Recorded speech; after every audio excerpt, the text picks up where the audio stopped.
vəzifə borcudur. Bax, onlardan biri də siz necə uşaqları sevindirmək istəyir, nə kimi təsir edir? Çox biz də bir ülvi arzuyla, bir xoş mərama yığışmışıq buraya.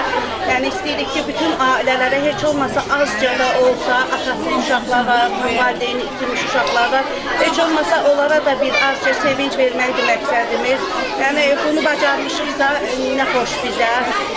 Bu missiyanı davam etdirmək istəyirik.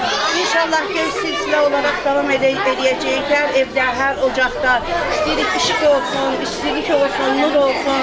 Bizim dünyanın nuru da uşaqlardır. Bugünkü günümüzdə dünyanın nuruna, uşaqlarına həsr eləmişik. Və onların bayramını təbrik edirsiniz. Bəli, bütün uşaqların, bütün dünya Azərbaycanlıların bayramını təbrik edirəm.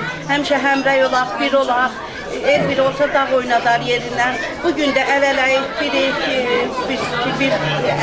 ki, bunu təşkil edə bilmişik. 100 ailəyə sevinç verə bilmişik. Yəni bütün Azərbaycanlıların, bütün xalqımızın bayramını təbrik edirəm. Arzu edirəm ki, 2017-ci il təkcə bayram sevincləri deyil, eləcə də Qarabağı bizə hədiyyə gətirsin. Qarabağ sevincini yaşayaq. Hamıya xoş arzularla. Teşekkür edirəm. Nuray balamız. Yeni ilimiz mübarek.